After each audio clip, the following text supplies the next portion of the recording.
welcome back, friends. Today you are in luck. Finally, we will be testing the strangest axe ever made, the American-built Chopper 1.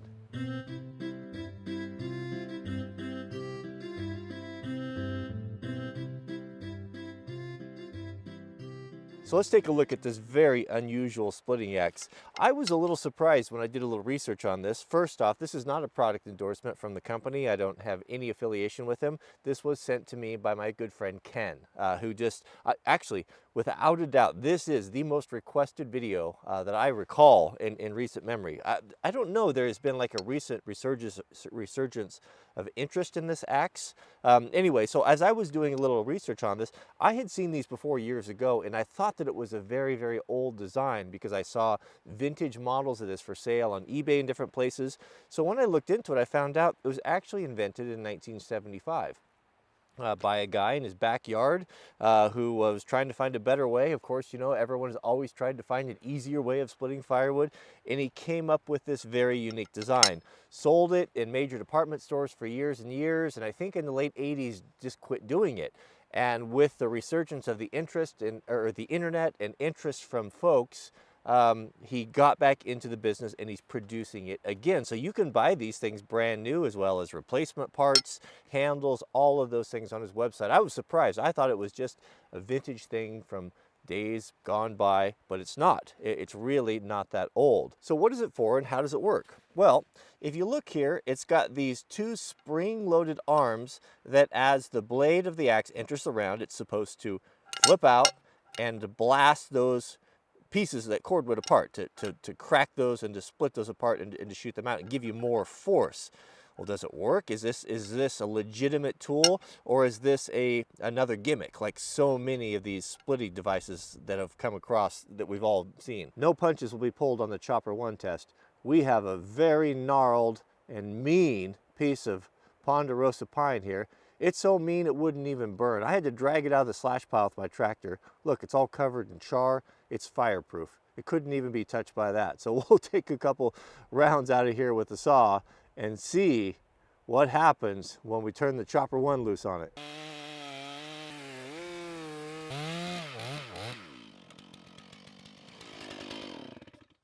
Man, that saw is a demon. Demon.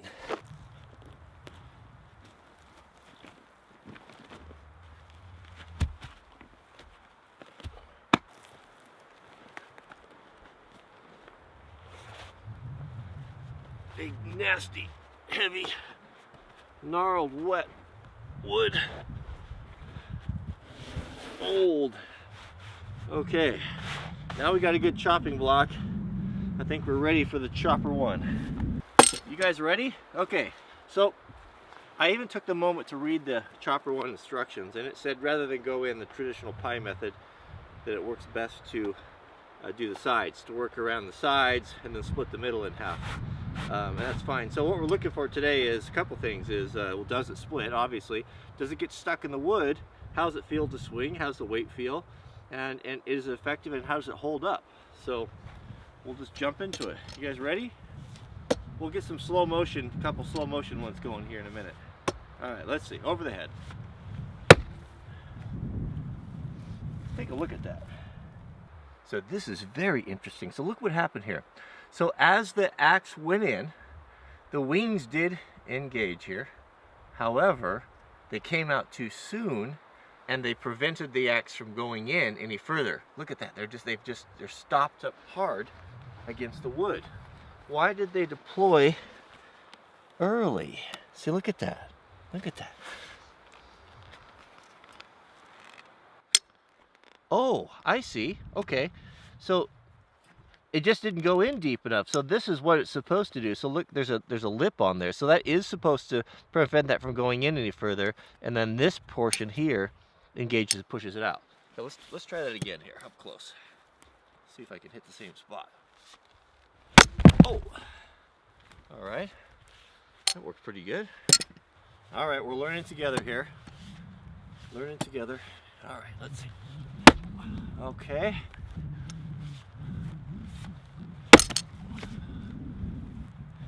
That's pretty good. Obviously, we're gonna have to do another video with a regular maul on the same piece to see, but so far so good. Keep going here.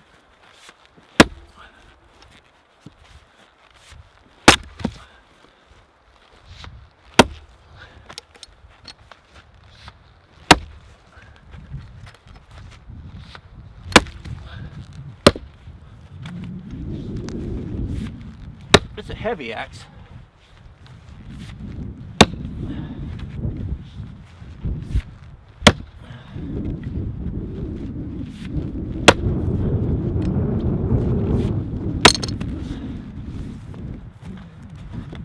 It does work pretty darn good, actually. Let's keep going here. Let's do the whole thing. It really blasts it apart. Really does. I have to say, I'm a little surprised. I wasn't looking for it to fail, but you know how this stuff is sometimes. Okay. Interesting. Let's do a couple slow motion.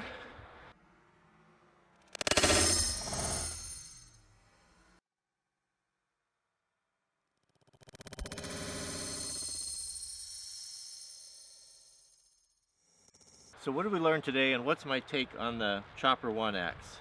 Well, just looking at it, let's talk about fit and finish a little bit. The fit and finish is actually pretty good. You know, the handle, obviously, you know, they were done quickly. There wasn't, you know, a ton of time spent in the hang, but I don't see any problems. It hasn't worked loose so far. I mean, I've had $200 axes that worked loose in the first 15 minutes of use, so time will tell on this, but it looks reasonably well put together. It's not super sharp. I didn't do anything to the edge. It's been sharpened with a coarse grinder, maybe a belt sander or something like that, but it's heavy. It swings nice. The handle on it is actually very, very nice. It's got a really great fawn's foot, really traditional classic handle. I couldn't be more happy with the handle. Great grain orientation on this one is not correct, and it's covered in varnish, so that's a downside. But the handle's pretty heavy. Is it going to fail? I don't know. You know, we talk a lot about grain orientation and how important it is. To be honest with you, if I was going to be completely honest, I haven't seen a handle fail that was grain oriented sideways. I've only been told that. You know, sometimes you take things that you hear and just adopt them as gospel. The older I get, the more I question things, the more I critically think about things. Like, wait a minute, is that really true? Does it make that big a difference? Who knows? I don't know. It'd be interesting to. It's an interesting topic, but it's actually very, very good. It's a heavy axe, and what I found was I had to swing it pretty hard to originally bust those rounds, but on the other stuff, just the weight of it alone, I could pretty much just let it fall. It was pretty delightful to use. It's a little bit strange in that mechanical function that happens. You can hear it. You can feel it. I wouldn't say it's uncomfortable, but it is something. It's a little bit different. There is something, a secondary kind of an explosion going on. One thing that I think is pretty apparent from the video is that how powerful those flip arms are by the way that it threw the firewood. It really threw the firewood out to one side or the other. So is that a good thing? It's a real good thing when you're working with really strainy wood, like maybe hickory or Douglas fir, for example, where it wants to, you know, you have to peel it apart. So having that splitting action, I'd be really interested to see how well this does on a Doug fir round. We'll do that in the future when I have the opportunity. Downside of that is you do have to chase your rounds. You know, they do fly away. So if you have something that you want to split 4 times, when you hit that, it's going to shoot it a little bit far away from your chopping block. That can, of course, be mitigated. You could chop inside of a tire or throw a bungee cord around it. You know, we've all seen that stuff before. But have to say, pretty well put together.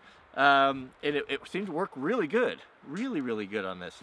Next video, I'll do another one on this. We'll put this against what I would consider to be the gold standard of splitting axes, the Prandy, as I've named it, the Bismarck, that big old German-looking monster. That is a wood-splitting beast. So we'll put a round up and we'll go head-to-head and see how that goes. But that's going to be that'll be the next video. We're going to be out of time today. But price point on this, On their website, it looked like it was, I think it was $89.